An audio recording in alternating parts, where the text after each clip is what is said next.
मी थोडंसं मोदीजींना श्रेय देताना असं बोलतो, मोदीजी नेहमी बोलतात मक्खन पे लकीर मैंने खिंचता है. मी ते थोडं बदलून सांगतो, मक्खन पे लकीर तो हर कोई खींचता है, पत्थर पे लकीर जो खींचता है उसको वो देश दुनिया नरेंद्र दामोदर दास मोदी के नाम से जानती है.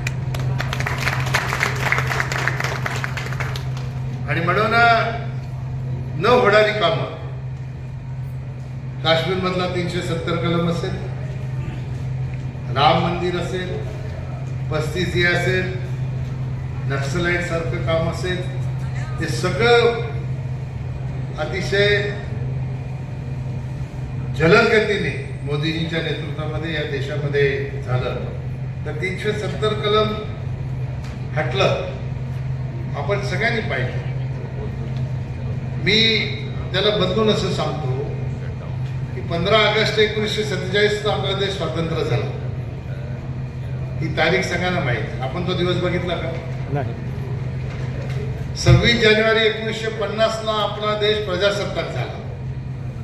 आपण तो दिवस पण बघितला का? तर नाही. पण 5 ऑगस्ट 2019 हा दिवस आपण पाहिला. आपण भाग्यशाली आहोत, तो दिवस आपल्याला बघायला मिळाला. देशाचे प्रधानमंत्री नरेंद्र मोदीजी यांच्या नेतृत्वामध्ये आपले गृहमंत्री अमित भाई शहा यांनी राज्यसभेमध्ये 5 ऑगस्ट 2019 काश्मीर मधून 370 कलम हटवण्याचा प्रस्ताव मांडला. लडाखला काश्मीर जम्मू काश्मीर पासून वेगळे करून एक केंद्रशासित प्रदेश त्याला वेगळा घोषित केला आणि जम्मू आणि काश्मीरला एक केंद्रशासित प्रदेश घोषित केला. हा दिवस आपण पाहिला म्हणून आपण भाग्यवान आहोत. तुम्ही त्या दिवसाचे सगळे साक्षीदार आहात, तर तुम्ही तो पाहिला. पण काश्मीर मधून 370 कलम हटवण्यासाठी तुमच्या सगळ्यांच्या आशीर्वादाने त्यावेळेला मी खासदार होतो. मला मतदान करण्याचा अधिकार मिळाला, त्याचा हिस्सेदार होण्याचा अधिकार मिळाला, म्हणून मी स्वतःला भाग्यवान समजतो. आज जर तुम्ही काश्मीरमध्ये जाल, जो पुलवामाचा हल्ला झाला,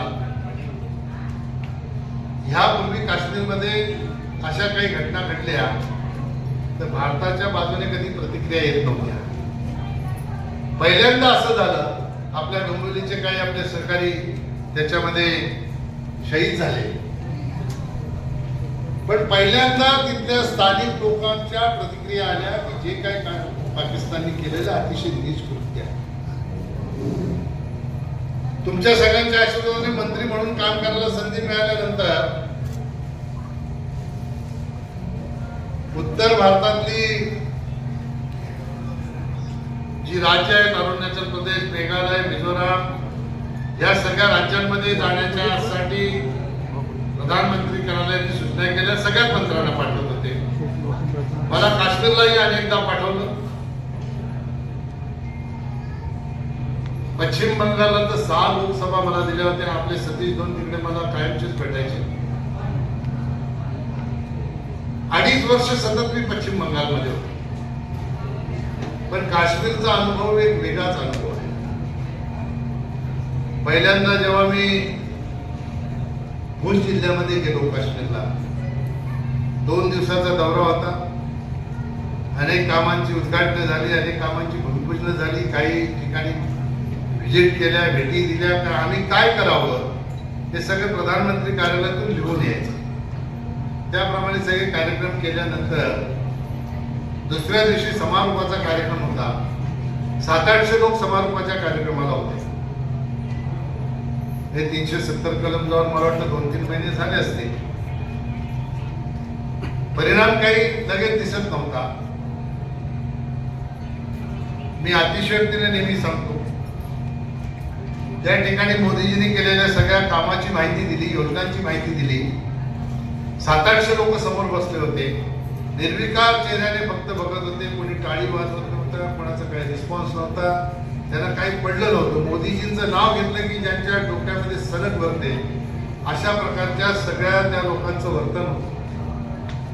पण त्याच्या 6 महिन्यानंतर पुन्हा मी पुलवामाला गेलो. त्या ठिकाणी आपला सागर डोईफोडे म्हणून बारामतीचा एक IAS ऑफिसर, तो कलेक्टर होता. पुलवामालाही अशा प्रकारे 2 दिवसाचा दौरा केल्यानंतर समारोपाच्या कार्यक्रमामध्ये जेव्हा पुन्हा मी मोदीजींच्या सगळ्या योजनांची माहिती दिली, त्या 6 महिन्यामध्ये काश्मीरमध्ये परिवर्तन घडवण्यासाठी मोदीजींच्या सरकारने जे काही काम केलं त्याची माहिती दिली. मी जबाबदारीने सांगतो, मी त्यावेळेला 15 वेळा जर मोदींचं नाव घेतलं असेल तर 16 वेळा त्या लोकांनी टाळ्या वाजवल्या.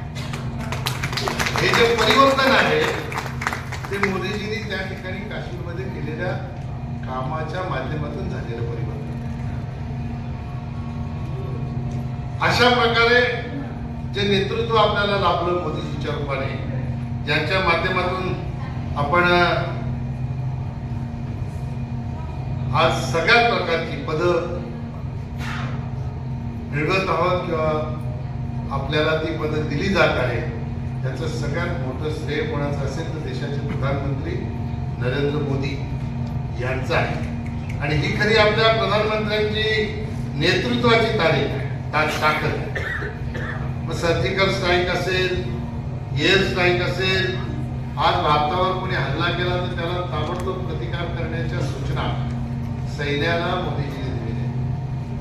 बऱ्याच बॉर्डरवर पण मी जाऊन बांगलादेशच्या बॉर्डरवर गेलो, काश्मीरच्या पूंछ जो मी उल्लेख केला तर बॉर्डरवर जिल्हा आहे पूंछ. हे पाकिस्तानाने आपला गेट जो आहे त्या गेटला हात लावला होता. म्हणजे त्यांचं सिस्टम आहे की कसा माइल स्टोन असतो ना आपला दगड लावलेला, त्या दगडाच्या पलीकडे वेपन घेऊन जाता येते. त्यांची लोक घेऊन जात नाही, आपली लोक घेऊन जातात. आम्ही त्याच्या पलीकडे विदाउट वेपन ते लोक पलीकडे होते. माझ्याबरोबर जुगल किशोर शर्मा हे जम्मूचे खासदार ते माझ्यासोबत होते. ते मला म्हणतात, मंत्री जी छोडो ना, क्यों जाते हो, कभी गोली आएगी वहां से पता भी नहीं चलेगा. तर आमच्या सोबत तिथला जो कर्नल होता, आसामचा होता, त्याची ड्युटी तिकडे होती. त्याने सांगितलं सर करूनच कुछ नाही हो. 1 किलोमीटरच्या परिसरामध्ये पूर्ण सिक्युरिटी जाम केली. आणि त्यांनी माहिती अशी दिली की आपला कोणी पाहुणा आला की आम्ही त्याला नाव सांगत नाही, आमचे पाहुणे येणार ती माहिती देतो. आणि त्यांचा कोणी तिकडे येणार असेल तर तेही आम्हाला माहिती देतात आमचे पाहुणे येणार आहेत. आम्ही फक्त पाहुणे येणाऱ्याच सांगतो, बाकी तुमची कुंडली त्यांनी आज काढून ठेवली असेल कोण येणार आहे. दोन्हीकडची यंत्रणा अशी स्ट्रॉंग असते.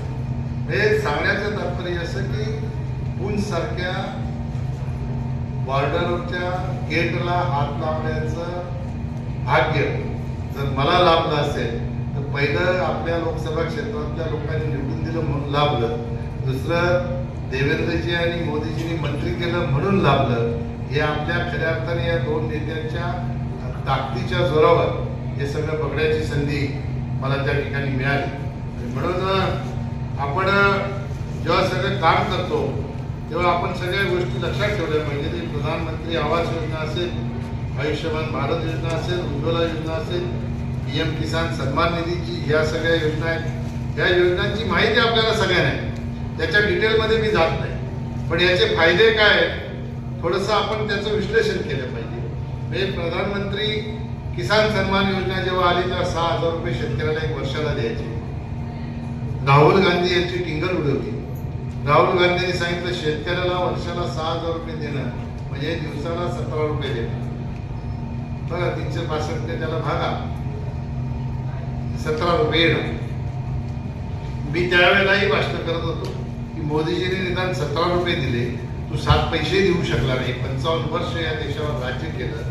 आमच्या शेतकऱ्यांचा खऱ्या अर्थाने कोणी सन्मान केला असेल तर देशाचे प्रधानमंत्री नरेंद्र मोदीजी यांनी केला. आणि त्यानंतर राज्याचे मुख्यमंत्री यांनीही पुन्हा 6,000ची भर घालून आपल्या राज्यातल्या शेतकऱ्याचा डबल सन्मान केला.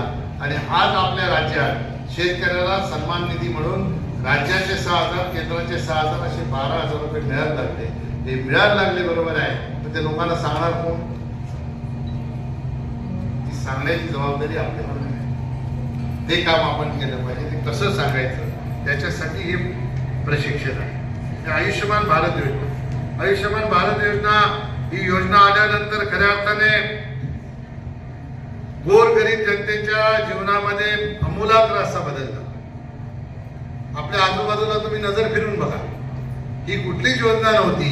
तर एखादा माणूस आजारी पडला, त्याला ऑपरेशनची गरज लागली, पैसे नसले तर तो आपल्या नातेवाईकाला पहिले मागेल. नातेवाईकाने सांगितलं नाही तर मित्राला मागेल. मित्रांनी नाही सांगितलं की आपल्या घरी असलेले सोन्याचे दागिने, आपल्या मातेचे, आईचे, मिसेसचे ते दागिने घालणार, पण उपचार करणार. मराला कोणी आपल्याकडे कोणाला सोडत नव्हतं. अशी परिस्थिती होती. देशाच्या प्रधानमंत्र्यांनी सर्वसामान्य माणसाची ही गरज होती.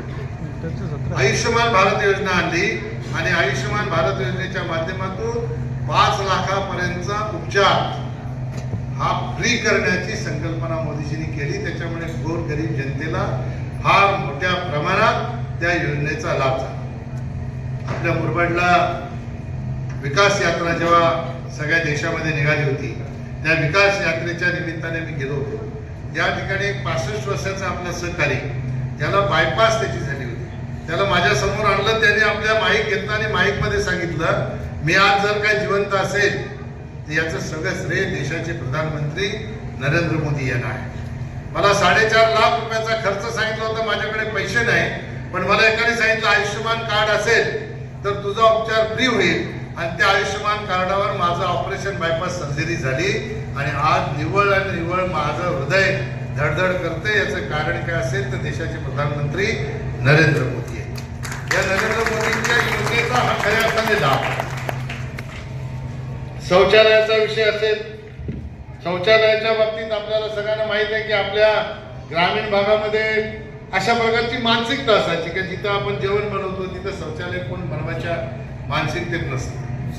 आणि म्हणून देशाला स्वातंत्र्य मिळून 75 वर्ष झाल्यानंतरही प्रत्येकाचं शौचालय व्हावं याच्यासाठी जर जनता कृती करायला लागत असेल त्याच्यापेक्षा वाईट दुसरं काही नाही. पण देशाच्या प्रधानमंत्र्यांनी ही गोष्ट, अशक्यप्राय गोष्ट, ही शक्य करून दाखवली. आज तुम्ही बघा, कुठल्याही गावाचा तुम्हाला कोणीही आपली भगिनी घराच्या बाहेर जाताना दिसत नाही, कोणीही आपला बंधू दिसत नाही. त्याचं एकमेव कारण काय असेल तर देशाचे प्रधानमंत्री नरेंद्र मोदी. तरी काही लोक असे आडून आडून नडायचं काम करतात. तसं आपल्या औरंगाबाद जिल्ह्यामध्ये पाटोदा एक ग्रामपंचायत आहे, तिथले सरपंच होते पेरे पाटील, भास्करराव पेरे पाटील. त्याने एक किस्सा सांगितलेला आहे. त्याने असं सांगितलं, माझ्या गावात सगळ्यांनी शौचालय बनवलं. एक आमचा काका होता, त्याची 2 मुलं नोकरीत होती, तो काका आमचा शौचालयच बनवत. अनेक लोकांनी त्याला सांगितलं, मीही सांगितलं नव्हतं मी बनवणार. मी एक दिवशी त्याच्या मुलाला बोलवलं, मुलांनी सांगितलं, त्याला सांगितलं शौचालय बनवत. ते बोलले ठीक आहे, 1-2 महिने आम्हाला द्या, आम्ही बाबांना पटवतो आणि बांधतो. वडिलांना पटवलं, शौचालय बांधलं. पण काकानी फरमान सोडून टाकलं, मी जेलमध्ये जाईन पण शौचालयात जाणार नाही. आता करायचं काय? ही बातमी उडत उडत उडत माझ्यापर्यंत आली. पण पेरे पाटील त्याच्याकडे गेले, अरे काका असं असं मी ऐकतो होतो. हो बरोबर, मी काय शौचालयात जाणार नाही, तू मला जेलात घाल, मला चालेल, भांडण करून जेलात जाईल पण शौचालयात जाणार. आता मी फक्त त्याला एवढंच बोलून निघालो, काका मग जेलात तू गेला तर जेलात गेल्यावर शौचालयाला कुठे जाशील? एवढं बोलून निघून आलो. मग काकाच्या डोक्यात प्रकाश पडला हो. एवढं सगळं कुटाण करून जेलात जायचं आणि जेलात गेल्यावर जर शौचालयातच जायचं आहे त्याच्यापेक्षा इथंच जातो. दुसऱ्या दिवसापासून काकांच्या हे जे परिवर्तन आहे ना, हे परिवर्तन घडवण्याचं काम मोदीजींनी केलं. याच्या पाठीमागे रोगराई कमी व्हावी आणि आपला देश स्वच्छ व्हावा ही भावना त्याच्या पाठीमागे मोदीजी. आणि उज्ज्वला योजनेच्या बाबतीत मी वर मगाशी माहिती दिली. उज्ज्वला योजना जेव्हा आल्या तेव्हा आमच्या भगिनी सगळ्या खुश झाल्या, आमचे आदिवासी बांधव खुश झाले. सिलेंडर मिळायला लागला. फक्त सिलेंडर भरण्याचे पैसे द्यावे लागत होते, सिलेंडरचे पैसे आपल्याला द्यावे लागले नाही. पण आमची भगिनी एक आहे, नंदुरबारची खासदार होती हिना गावित. देशाच्या प्रधानमंत्र्यांनी आम्हाला सगळ्यांना खासदारांना महाराष्ट्राच्या आणि गोव्याच्या त्यांच्या निवासस्थानी सकाळी सकाळी चहा पाण्याला नाश्त्याला बोलवलं होतं. त्यावेळेला ही योजना लॉन्च होऊन 2-3 महिने झाले होते आणि मोदीजींनी विचारलं सगळ्यांना क्या क्या अनुभव आहे भाई बताओ. सगळ्यांनी आपले आपले अनुभव सांगितले. हिना गावी तिने माहीत घेतला आणि तिने सांगितलं सर इसमें एक समस्या है. क्या समस्या है? हमारे आदिवासी बांधव जो है उनके पास पैसा नहीं है इसलिए वो प्लेटफॉर्म नहीं बना. तो उसमें दिक्कत क्या है? तो प्लेटफॉर्म नहीं होने के कारण चूल्हा जमीन पर रहता है और सिलेंडर थोड़ा ऊंचा रहता है, तो सिलेंडर का फोर्स थोड़ा कम हो जाता है. मोदी जी ने सांगितलं बैठो बैठो, माइक घेतला हातात, अभी घर पे जाके सबको आइडिया तो जो मैं बताता हूँ. हिला वाटला आता सांगणार की प्लेटफॉर्म बनवायलाही पैसे देऊन टाकू. मोदी जी ने सांगितलं घर पे जाके बोलो जहाँ पे सिलेंडर रखा है 2 फीट खड्डा खोदो, खड्डे में सिलेंडर डालो. अपने आप फोर्स से गॅस आ जाएगा. ते किती बारीक गोष्टींचा विचार करणारा आपल्याला नेता आपला लाभलेला आहे. ही फक्त विचार करण्याची ताकद आपल्या प्रधानमंत्र्यांमध्येच असू शकते. याचं हे उत्तम उदाहरण आहे. तुम्ही शहरात राहता, हे प्रधानमंत्री स्वनिधी योजना आहे तुमच्या. आता मला वाटतं किती नगरसेवक आहेत? 10-12 आहेत का? 6. ज्यांना लढायला नाही मिळालं, पुढे युती नाही होईल तेव्हा लढायला मिळेल त्यांनी ही प्रधानमंत्री स्वनिधी योजना आहे. आपल्याकडे जे फेरीवाले बसतात ना, त्याचे सगळे कागद जमा केले, त्याला तुम्ही 10,000 रुपये इमिजिएट करू शकता. तुम्ही त्याला व्यक्तिगत 10,000 रुपये फेरीवाल्याला, एखादा भाजीपाला विक्रेत्याला जर 10,000 रुपये मिळवून दिले याची हे, तर त्याला तर तुम्हाला आयुष्यात दिसणार नाही. दुसऱ्या टप्प्यामध्ये 25,000 देऊ शकतो, तो विसरू शकत नाही तुम्हाला. तर हे करण्याची आवश्यकता. आता आपल्या आपल्या प्रभागामध्ये सर्वे करा, किती फेरीवाले आहेत बघा, त्या फेरीवाल्यांना गरज आहे का नाही ते बघा. त्याला सांगा तुला आम्ही 10,000 रुपये मिळवून देतो. आपण जर त्याला 10,000 रुपये मिळवून दिले तर निश्चितपणाने तो आपला 100% होऊन राहील. म्हणून आपण या सगळ्या योजनांचा लाभ मिळवण्यासाठी आपण ते काम केलं पाहिजे. डिजिटल इंडिया आहे, UPI आहे, थेट पैसे जातात, भ्रष्टाचार कमी झाला. आता मी ज्या मंत्रालयात काम करत होतो, माझ्या मंत्रालयात 8वा वित्त आयोग, जेव्हा काँग्रेसचं सरकार होतं तेव्हा 8वा वित्त आयोग होता. 8व्या वित्त आयोगाला 8,000 कोटीचं बजेट होतं. संपूर्ण देशामध्ये 2,70,000 ग्रामपंचायती आहेत आणि 2,70,000 ग्रामपंचायतीला 8,000 कोटी कसे वाटायचे? पण काँग्रेसच्या सरकारने फक्त 8,000 कोटीचं बजेट. 9व्या वित्त आयोगाला 8,000 कोटी होतं. 10व्या वित्त आयोगाला 30,000 कोटी झालं. 11व्या वित्त आयोगाला 35,000 कोटी झालं. 12व्या वित्त आयोगाला 40,000 कोटी झालं आणि 13व्या वित्त आयोगाला 58,000 कोटी रुपये बजेट झालं. तोपर्यंत काँग्रेसचं सरकार. तुमच्या सगळ्यांच्या आशीर्वादाने देशामध्ये सत्तेचं परिवर्तन झालं. देशाचे प्रधानमंत्री नरेंद्र मोदी झाले आणि 14 वित्त आयोग. 2,70,000 ग्रामपंचायतींना 58,000चं बजेट होतं. 58,000च्या बजेटवरून 14 वित्त आयोगामध्ये देशाचे प्रधानमंत्री नरेंद्र मोदी यांनी 2,36,000 कोटीचं बजेट केलं. पर माणसाला 774 रुपयाप्रमाणे विकासाचा निधी ग्रामपंचायतीला, ग्रामपंचायतीच्या सदस्यांच्या आणि सरपंचांच्या हातात देण्याचं काम देशाच्या प्रधानमंत्र्यांनी केलं आणि ते खातं माझ्याकडे होतं. फार मोठं काम आहे. याच्यामधून गावोगावी एवढ्या मोठ्या प्रमाणात निधी यायला कोणी बोलत नाही. तो मोदींचा निधी. सरपंच सांगतो माझाच निधी. याच्यात भारतीय जनता पक्षाचे कार्यकर्ते कमी पडतात.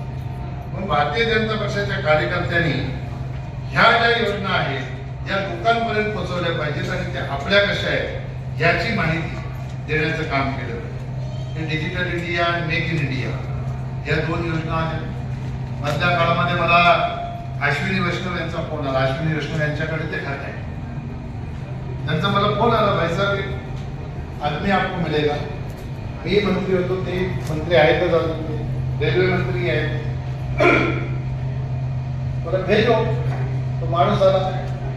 त्यांनी सांगितलं मला असा असा त्रास आहे. तर माणूस आला तर त्याची फॅक्टरी कुठे होती? आपल्या पडग्याच्या तिथे कुरुण गाव आहे. माणूस मला तिथेच भेटतो. पडग्याच्या तिथे कुरुण गाव आहे. तिथं प्रख्यात मोने गोडाऊनचं प्रोजेक्ट आहे. त्या प्रोजेक्टमध्ये ही बोट कंपनी ना, बोट कंपनी इलेक्ट्रॉनिक वस्तू बनवते, आपले एअरपॉड वगैरे बनवते, त्या कंपनीचा मालक तो मला भेटायला आला. थोडासा म्हणजे तकलीफ व्हायचा. मी ते फोनवरच त्याचं समस्या दूर केली आणि त्याच्याकडनं माहिती घेतली. त्यांनी मला सांगितलं मैं तो अमेरिका में काम करता हूँ. अश्विनी जी ने मुझे बुलाया मेक इन इंडिया के माध्यम से और डिजिटल इंडिया के माध्यम से मुझे हेल्प किया. आज मेरा फैक्ट्री आपके भिवंडी में है और मेरा टर्नओवर 1100 करोड़ रुपए का है. त्या मालकाचं वय किती असेल? 32 वर्ष. 32 वर्षाचा एक मुलगा मोदीजींच्या आलेल्या योजनेच्यामुळे 1100 कोटीचा टर्नओव्हर करू शकतो. आता त्याचा टर्नओव्हर असेल, त्याला फायदा होत असेल, त्याला पैसे मिळत असतील, सगळं ठीक आहे. पण 400-500 आपल्या लोकांना, स्थानिक लोकांनाही तो रोजगार देतो, ही आपल्यासाठी महत्वाची गोष्ट आहे. आणि म्हणून ह्या योजना ज्या आहेत केंद्र सरकारच्या असतील, राज्य सरकारच्या असतील, या योजना लोकांपर्यंत पोहोचवण्याचं काम करण्याची जबाबदारी आपल्यावर आहे. कोण पोचवणार? आपणच पोचवलं पाहिजे. आपण त्या पोचवत नाही, म्हणून आपल्याला अडचण निर्माण होतात. राज्य सरकारच्या लाडकी बहीण योजना आहे, श्री भोजन योजना आहे, मुख्यमंत्री कृषी योजना आहे, त्याचा उल्लेख मी केला.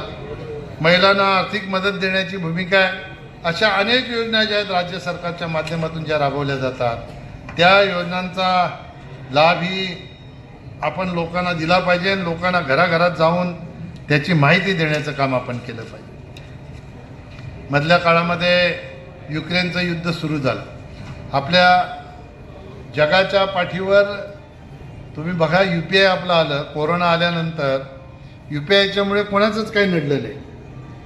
नोटासुद्धा हातात घ्यायला आपण घाबरत होतो. नोटांच्यामुळे सुद्धा कोरोना होत होता. अशा प्रकारची परिस्थिती होती. आणि त्याच कालखंडामध्ये आपल्या देशाचं खऱ्या अर्थाने इन्व्हेंट आहे हे UPI. जगाच्या पाठीवर सगळेच देश मोदीजींना आग्रह करतात की आम्हाला त्या UPIचा लाभ कसा घेता येईल, याच्यासाठी तुमची टेक्नॉलॉजी आम्हाला द्या. हे काम देशाचे प्रधानमंत्री मोदीजींनी केलं. आणि म्हणून अशा युद्धाच्या सारख्या परिस्थिती निर्माण झाल्यानंतर आपण सर्व मंडळींना माहीत आहे की पहिलं युद्ध झालं युक्रेनचं, नंतर सुदानला अशाच प्रकारची परिस्थिती झाली, नंतर इस्रायलला आता युद्ध सुरू आहे. या सगळ्या युक्रेनच्या युद्धाच्या वेळेला मिशन गंगा असं नाव मोदीजींनी दिलं. आणि आपल्या सगळ्यांच्या आशीर्वादाने मी मंत्री असल्यामुळे देशातल्या सगळ्याच मंत्र्यांना, काही मंत्र्यांना युक्रेनमध्ये पाठवलं होतं. पण आम्हाला युक्रेनवरून जे विद्यार्थी येत होते त्या विद्यार्थ्यांना एअरपोर्टवर रिसीव्ह करण्याची जबाबदारी वेगवेगळ्या ठिकाणी वेगवेगळ्या मंत्र्यांना. मला मुंबई विमानतळावर 2 विमानं रिसीव्ह करण्याची, एकाच दिवशी 2 विमानं रिसीव्ह करण्याची जबाबदारी, म्हणजे मुलांना रिसीव्ह करण्याची जबाबदारी. त्याला रिसीव्ह केल्यानंतर पुन्हा त्यांना त्यांच्या राज्यात पाठवायची जबाबदारी होती. असे स्टॉल बनवले होते बसायला, चेअर. केरळचा असेल तर एका बाजूला बसा, तामिळनाडूच्या एका बाजूला बसा. हे सगळे विद्यार्थी आल्यानंतर बसल्यावर त्यांच्याशी चर्चा करताना मी त्यांना विचारलं कैसा अनुभव रहा, कुछ तकलीफ हुआ क्या? तो तकलीफ था, लेकिन जब हमारे मंत्री जी यहाँ से आए, हमारे देश ने पहल की, मोदी जी ने पहल की, उसके बाद तकलीफ बंद हुई. हमने इंफॉर्मेशन दिया, उसके बाद में हमको जानकारी मिली. हमको कहा गया कि आप खाली हमारा तिरंगा झंडा लेके घर से बाहर निकलो, आपको कोई धक्का भी नहीं लगेगा, आपके बाल को भी कोई हाथ नहीं लगेगा. जर तुम्हाला गाडी मिळाली, गाडी घेतली तर हात करा, ती गाडी पण तुम्हाला घेऊन येईल. नाही गाडी मिळाली तर चालत या, तुमच्या केसाला धक्का लागणार नाही, अशा प्रकारच्या सूचना दिल्या. टाळ्या खऱ्या पुढे वाजवल्या पाहिजेत. आम्ही सगळे आपल्या भारताचा ध्वज घेऊन एअरपोर्टवर आलो. आज एअरपोर्टवरून आपल्या देशात आलो. आम्ही तर देशातलेच आहोत, आम्ही भारतीय आहोत, आम्ही आपले नागरिक आहोत. आम्ही भारताचा झेंडा घेऊन निघालो, याच्यात काय नवल नाही. पण आमच्या सोबत पाकिस्तानचे विद्यार्थी भारताचा झेंडा घेऊन बाहेर निघाले, ही खरी मोदीजींच्या नेतृत्वाची ताकद. आणि त्याला सुद्धा एअरपोर्टवर आणून मग ते त्यांच्या देशात गेले, ही खरी ताकद मोदीजींची. अशा प्रकारचे जे अनुभव आहेत ते निश्चितपणाने मोदीजींच्या नेतृत्वाची काय धार आहे आपल्याला माहिती. मोदीजीने 2047ला विकसित भारताची संकल्पना केलेली आहे आणि विकसित भारताच्या संकल्पनेमध्ये माझा भारतीय जनता पक्षाचा कार्यकर्ता हा आपलं योगदान देणारा असतो. म्हणून योजना नानांनी मला पीपीटी पाठवली, ती नुसती मी वाचली तरी त्यालाच अर्धा तास लागेल. बरोबर, आता मी वाचत नाही. नाना बघतो माझ्याकडे, नंदूचा लेक्चर आहे आता. नानाचं म्हणणं जा लवकर कटकट.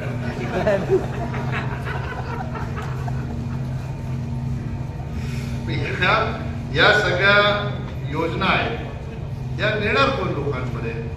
लोकांपर्यंत न्यायचे असतील तर शेवटी आपल्याशिवाय पर्याय नाही. मी वर आता सांगितलं, वरून इकडे आलंय कल्याण पश्चिमचा एकच आहे. मी मंत्री होतो, डोंबिवलीच्या लोकांना मी धन्यवाद देतो. एकदा शशी अध्यक्ष असताना बोलला होता, शशी होता वर गेला. डोंबिवलीच्या कार्यकर्त्यांना मी धन्यवाद देतो. प्रदेश अध्यक्षांनी त्यांना चांगली सवय शिस्त लावलेली आहे. काही पक्षाच्या माध्यमातून काम झालं, काही प्रधानमंत्र्यांनी केलेलं उद्घाटन केलं असेल, मुख्यमंत्र्यांनी केलं असेल, प्रदेश अध्यक्षांनी केलं असेल, कुठल्या कार्यकर्त्यांनी केलं असेल तर ते शेअर करतात, पोस्ट करतात, व्हॉट्सअप ग्रुपवर टाकतात.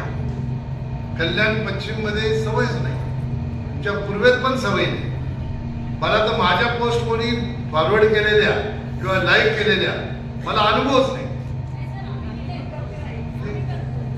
ठराविक लोक ज्या पद्धतीने इकडले लोक करतात डोंबिवलीचे, खरं तर डोंबिवलीच्या लोकांकडे डोंबिवली सांस्कृतिक राजधानी आहे, सुशिक्षित लोकांची राजधानी आहे, म्हणून ते आपल्यापेक्षा पुढे. पण शेवटी नंदू आता जबाबदारी आपली आहे. या ज्या योजना आहेत, जेव्हा आपण प्रशिक्षण देतो, प्रशिक्षण देताना सगळ्या योजनांची माहिती दिल्यानंतर ती त्यांच्यापर्यंत घेऊन काय उपयोग नाही ना, सडणार.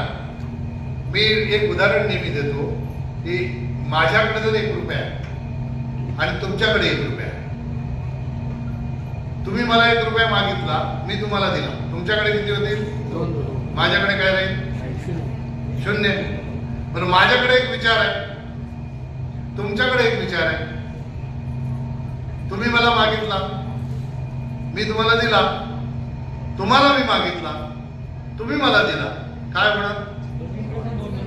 दोघांकडे 2-2 झाले. हा विचारच आहे. हा आपल्या भारतीय जनता पक्षाचा विचार आहे. हा मोदीजींनी विकासासाठी दिलेला जनतेला विचार आहे.